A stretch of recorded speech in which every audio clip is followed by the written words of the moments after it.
Hello everyone, कैसे हैं आप लोग। 11 जून 2020 सुप्रीम कोर्ट ने जो तमिलनाडु के अलग अलग पॉलिटिकल पार्टीज ने एक यहां पे पिटीशन दाखिल की थी कि जो अलग अलग जो मेडिकल कोर्सेस है तमिलनाडु के जो पीजी लेवल के कोर्सेस है वहां पे जो ओबीसी अदर बैकवर्ड क्लासेस के जो कैटेगरी है उनको 50% की यहां पे रिजर्वेशन मिलनी चाहिए। तो ये जो पिटीशन को खारिज कर दिया था सुप्रीम कोर्ट ने ये कह के कि reservation is not a fundamental right. तो यहां पे बेसिकली फंडामेंटल राइट्स के बारे में हम लोग को डिटेल में जानना होगा। फंडामेंटल राइट्स के अलग अलग प्रोविजंस के बारे में यहां पे समझेंगे और उसके साथ जो अलग अलग रेमिडीज होती है, जो रीड जुरिडिक्शन सुप्रीम कोर्ट और हाई कोर्ट के मेन जो यहां पे डिस्क्रिशनरी पावर के बारे में डिस्कस करेंगे, दोनों को डिफरेंसेस के बारे में डिस्कस करेंगे। तो इंडियन पॉलिटी के हिसाब से ये वेरी वेरी इंपॉर्टेंट वीडियो है, तो इस वीडियो को एंड तक बिल्कुल देखते रहिएगा। और इससे पहले अगर आप लोगों ने हमारे चैनल को अब तक सब्सक्राइब नहीं किया है तो इसको प्लीज सब्सक्राइब कर लीजिए ताकि आने वाले ऐसे ही वीडियोस के नोटिफिकेशन इसी तरह आपको मिलते रहे। तो जैसे कि आप लोग जानते हैं कुछ दिन पहले हम लोग ने अपना वेबसाइट को रिलीज किया है, तो यहां पे मार्च अप्रैल और मई महीने का कंप्लीट जो करंट अफेयर्स का जो कंपाइलेशन है उसका पीडीएफ आप लोग बहुत ही कम प्राइस में डाउनलोड कर सकते हैं। पूरे के पूरे महीने का करंट अफेयर्स का एनालिसिस यहां पे आपको मिल जाएगी। नीचे उसका लिंक मैंने डिस्क्रिप्शन में दे दिया है और इस वीडियो का जो नोट्स है आपको आज शाम तक हमारे वेबसाइट में फ्री ऑफ कॉस्ट मिल जाएगी। दोनों ही लिंक मैंने डिस्क्रिप्शन में दे दिए हैं। तो चलिए आज का वीडियो शुरू करते हैं। तो 11 जून 2020 को सुप्रीम कोर्ट ऑफ इंडिया ने जो रिजर्वेशन ऑफ सीट्स है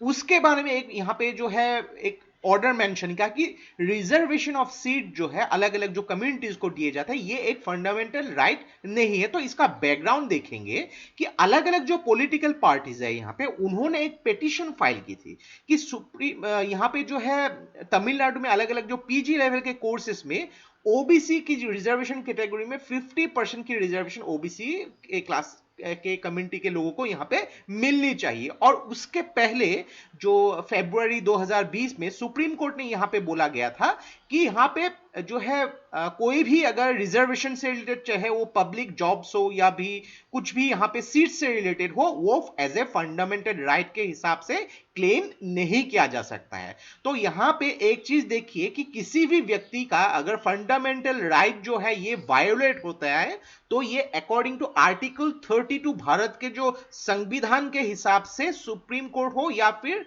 हाई कोर्ट में जो है पिटीशन फाइल कर सकता है अगर उस व्यक्ति की फंडामेंटल राइट्स अगर वायलेट हो। तो इसके बारे में भी डिटेल में डिस्कस करेंगे। थोड़ा सा फंडामेंटल राइट्स का हम एक जायजा ले लेते हैं कि 6 टाइप ऑफ जो फंडामेंटल राइट है, right to equality, right to freedom, right to जो एक्सप्लॉयटेशन से related cultural and educational rights, right to freedom of religion and right to constitutional remedies. तो पहले क्या था, ये तो 6 फंडामेंटल राइट है, पहले 7 हुआ करती थी। फिर 1978 में जो 44 अमेंडमेंट है उसमें जो राइट टू प्रॉपर्टी ये एक्चुअली हटा दिया गया था। तो फंडामेंटल राइट्स के बारे में अगर देखेंगे हम, जो हमारे कॉन्स्टिट्यूशन भारत के संविधान के पार्ट 3 में मेंशन है, जो आर्टिकल 12 से लेकर आर्टिकल 35 तक, आर्टिकल 12 से लेकर आर्टिकल 35 तक फंडामेंटल राइट्स के बारे में मेंशन है, जो ऑलरेडी हम लोगों ने डिस्कस किया। 6 अलग अलग categories, right to freedom, right to equality, right against exploitation, right to freedom of religion, cultural and educational rights, right to constitutional remedies.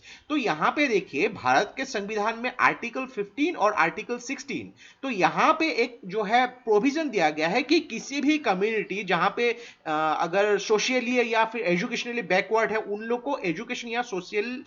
Job से रिलेटेड यहां पे उन लोग को प्रोविजंस मिलनी चाहिए, या फिर उन लोग को जो इकोनॉमिकली वीकर क्लासेस सेक्शंस को उन लोग को मिलनी चाहिए यहां पे। तो अलग अलग यहां पे अगर रिजर्वेशन के बारे में देखेंगे, एससी एसटी के जो रिजर्वेशन के बारे में, तो यहां पे रिजर्वेशन ऑफ सीट होती है, जो फीस कंसेशन होती है एससी और एसटी रिजर्वेशन के कम्युनिटी के लोगों को यहां पे मिलती है। तो यहां पे एससी यानी कि शेड्यूल कास्ट को 15% तक यहां पे जो है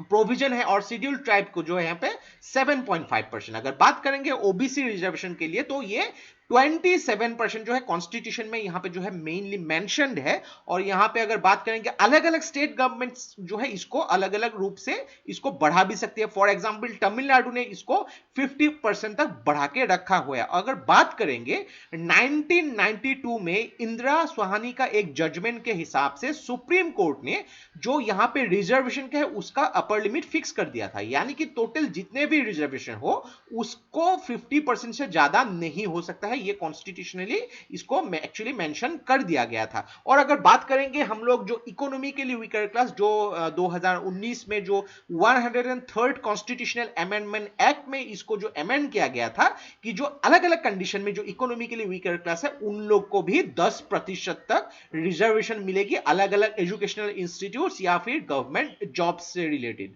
नेक्स्ट हम बात करते हैं रीट्स, जो वेरी वेरी इंपॉर्टेंट है। यहाँ पे जो आर्टिकल 32 यहाँ पे जो फंडामेंटल राइट्स के यहाँ पे रिमीडीज होती है, तो सुप्रीम कोर्ट अंडर 32 आर्टिकल के हिसाब से यहाँ पे या फिर हाई कोर्ट जो है अंदर आर्टिकल 226 वेरी वेरी इंपॉर्टेंट, इसको याद रखेगा, जो रीट्स इशू कर सकती है। तो यहाँ पे देखिए 5 टाइप के रीट्स होती है, हैबेस कॉर्पस, मैंडेमस, प्रोहिबिशन, चार्चरी और को वारंटो। यहाँ पे इसके हिसाब से सुप्रीम कोर्ट जो यहाँ पे पार्लियामेंट में यहाँ पे आर्टिकल 32 जो मेंशन किया है, तो हाई कोर्ट को यहाँ पे इशू कर सकती है कि हाई कोर्ट भी रीट जो इशू कर सकती है। तो यहाँ पे रीट्स के बाद मेन क्या चीज होती है कि आपके अगर सपोज यहाँ पे कुछ भी फंडामेंटल राइट्स यहाँ पे वायोलेशन होती है और यहाँ पे इलीगली किसी व्यक्ति को सपोज डिटेन करके रखा जाता है, तो उस व्यक्ति ने वहां पे प्रूफ किया कि वो व्यक्ति इनोसेंट है, तो यहां पे जो है अकॉर्डिंग टू इस रूल के हिसाब से उनको उसका मुआवजा मिलना चाहिए। तो यहां पे अगर हम लोग जो रिट्स जो है सुप्रीम कोर्ट और हाई कोर्ट के बारे में उनके डिफरेंसेस के बारे में डिस्कस करेंगे, तो एक चीज देखिए कि यहां पे हाई कोर्ट थोड़ा सा ज्यादा पावरफुल माना जाता है कि यहां पे सुप्रीम कोर्ट जो है यहाँ पे जो रिट्स को इशू करते हैं on the basis of fundamental rights, लेकिन हाई कोर्ट के पास यहां पे पावर होती है कि फंडामेंटल राइट्स या फिर ऑर्डिनरी लीगल राइट्स को भी यहां पे जो है इशू कर सकती है। दूसरी बात कि सुप्रीम कोर्ट यहां पे रिट्स इशू कर सकती है पूरे के पूरे इंडिया के टेरिटोरी के अंदर, लेकिन हाई कोर्ट जो है उनकी टेरिटोरियल जुरिस्डिक्शन, यानी कि अगर बात करें कि मद्रास हाई कोर्ट, तो मद्रास हाई कोर्ट के अंदर जितनी जुरिस्डिक्शन है, जहां पे मद्रास हाई कोर्ट ने अगर उसको जो है एप्लीकेबल किया तो उसी जुरिस्डिक्शन के अंदर आएगी, अलग एक हाई कोर्ट के जुरिस्डिक्शन के अंदर यहां पे नहीं आएगी। देन नेक्स्ट यहां पे जो है आर्टिकल 30 जो है very very important fundamental right जो यहां पे सुप्रीम कोर्ट यहां पे जो इशू करती है रीच जुरिस्डिक्शन, लेकिन यहां पे जो है अगर आर्टिकल 226 के हिसाब से जो हाई कोर्ट को यहां पे डिस्क्रिशनरी पावर दिया गया है, यानी कि high court in the terms of reach थोड़ी सी ज्यादा स्ट्रॉन्गर है। तो यहां पे अगर बात करेंगे उन लोग यहां पे रीट्स के यहां पे जुरिस्डिक्शन को भी यहां पे किया जा सकता है, यानी कि किसी भी व्यक्ति अगर रीट्स हो, उन लोग की जो बेसिक रेमेडीज अगर यहां पे वायलेट होती है, तो ऑन द बेसिस ऑफ रीट्स के हिसाब से उन लोग डायरेक्टली हाई कोर्ट को यहां पे अप्रोच कर सकते हैं, हाई कोर्ट को यहां पे ज्यादा जो है पावर दिए गए हैं। तो ये था हम लोग का कंप्लीट एनालिसिस रिगार्डिंग जो reservation is not a fundamental right, जो सुप्रीम कोर्ट ने रिसेंटली मेंशन किया। आशा करते हैं इन एंड आउट आपको यहाँ पे काफी सारे टॉपिक जो इंडियन पॉलिटी के आपके फंडामेंटल राइट से रिलेटेड काफी जो यहाँ पे मायने रखता है उसको समझ में आ गया होगा। तो आशा करते हैं ये वीडियो से आपको बहुत in terms of polity, Indian polity के हिसाब से बहुत कुछ चीजें समझ में आएगा कि ऑन द बेसिस ऑफ यहाँ पे जो